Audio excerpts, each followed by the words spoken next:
Oh, Doc. Welcome back to The Jump. I'm Rachel Nichols, rejoined by Nick Friedel, Chris Bosh, and I want to play one of our favorite games here. It's an Olympics edition, friends, of BS or Real Talk. We give you the quotes, you give us the emojis. So let's start with Patrick Ewing, of course, part of the 92 Dream Team. Did I mention he played at Georgetown? Have I said that 2,000 times on the show? He played at Georgetown. He was very good. He was asked about Team USA losing to France in the opening game of these Olympics. Here is what the Hall of Famer told the New York Post, quote, "It is harder to play now because of the Dream Team. All the current players grew up looking up to us and watching us dominate the rest of the world, but the rest of the world caught up." So, Chris, you have played in the Olympics yourself. Is that BS or Real Talk that the rest of the world has caught up to the Americans? I made my own sign. Okay. I'm going to just go ahead and put that yes. up. All right. We've got signs here in the studio.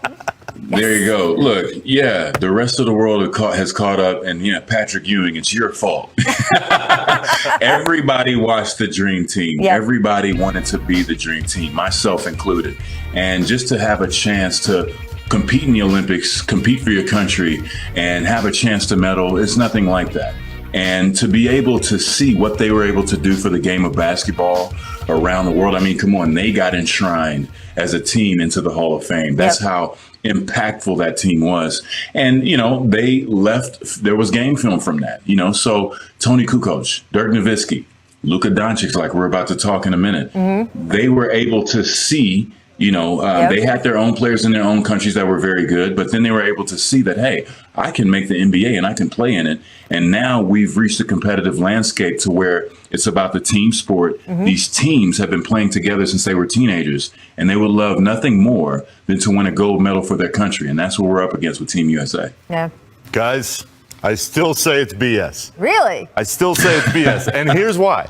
Because all these different players have watched all of the USA guys, like Chris mentioned, for years and years.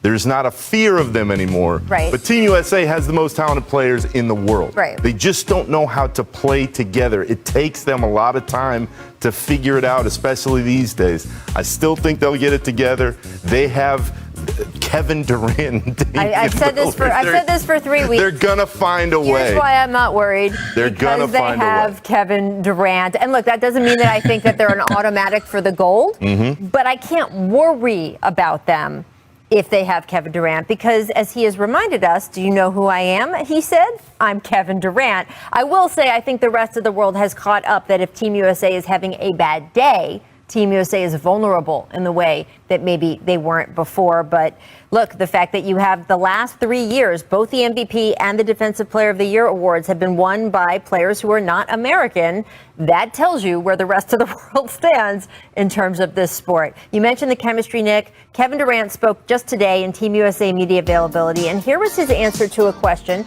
on the chemistry. Take a listen. I want chemistry. Chemistry good. We still got good shots. We got each other good shots. It's just the fact that I think that first half, 20 times we were up 7, 8, and bench like making one of the shots we could easily be up. And that's from moving the basketball, trying to find out. I think we did that all night. It's just a matter of getting it. Look, one of KD's great talents is that he fits in with everybody, right? I mean, he fits anything, anyone. So I expect him to have an easy chemistry fit. But, Nick, is that BS or Real Talk for the entire team? Rach, this team's been together for like 3 days total on the whole. Right. Holiday and Middleton and Booker have been there for about 2 seconds. Right. How could Kevin or anybody else know how great the chemistry is? I think they want to like each other. I think they want to play well. But, Chris, you live this. Why are all these guys getting in this moment and deferring so much after being so dominant individually on their own teams? Well, I mean, it's a different game. People have to realize that sometimes the FIBA game is a lot different. And, when you're playing in this position to where it's not All-Star Weekend, it's not some kind of charity game, this is real basketball, there is pressure. And when you play for USA, it is pressure. You have to win. There's gold medal or bust. And being thrown in that position, having no continuity, they haven't had a chance to have team chemistry. I mean, even when we won the gold medal in '06, that team was together for 3 years. Every summer, We went back to Vegas. We practiced. We worked on our plays. We worked on our strategies. We worked on our defense. We had the same coaching staff. These guys are in a different position to where we were kind of like, they were in the instances in the 2000s and late 90s to where we're sending in our best players. We can talk about the talent, but as far as team continuity, trust, and most importantly, being able to go to certain situations when things get tense, those are the challenges that they're going to have to face. And even for us, as much as we played together, that gold medal team game against Spain, which was a great team, we had to beat those guys, you know, so it's not going to be easy. We're not in a place to where we can just send in, the SEALs anytime and just get it done. These countries are not afraid of us anymore, and they want to win too. Yeah, for sure. And look, we've had sort of corrections in the Team USA program, right? So when the college kids weren't dominating anymore, we sent in the dream team, and then that worked, that everyone just kind of showed up and played basketball and was great. Then after 2004, and that team ended up with the bronze medal, the idea of what you're talking about, Chris, and you were part of that program, that we needed to have an actual continuity, the idea that summer after summer you guys would be together, play together.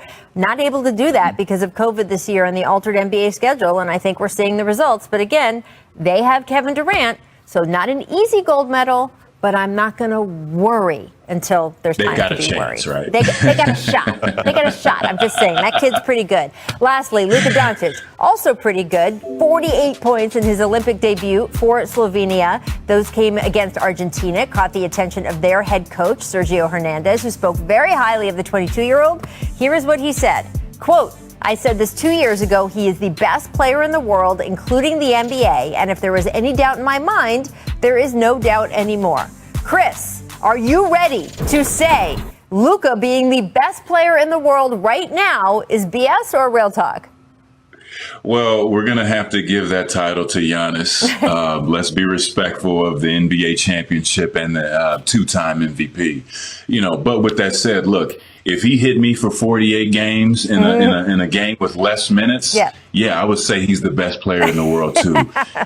Luka has a tremendous upside. I mean, he's been doing it. He's been consistent. And he looks older. But the fact that he's only 22 it's insane. And putting up numbers like this. And like I told you, the FIBA game is different. It's hard to score 48 points in a FIBA international game.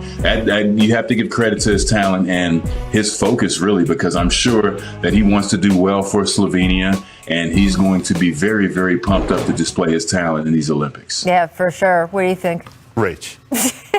Huge all the way. This is ridiculous. Come on now. Giannis, Steph, LeBron, Lucas, Kevin Durant, KD. I mean, we can go down the line. I'd take Dame right now over Luka. He is a really, really good player. But he's not the best player in the world. There's so many other guys I'd take before him. And I think Mark Cuban's going to put in a call to make sure that's the payroll in some way. Right, so they could add in. And keep humping up Doncic the whole way. There you go. All right, coming up, projected #1 overall pick Cade Cunningham is going to sign with Nike. How big a deal is this? Stick around. You're watching The Jump.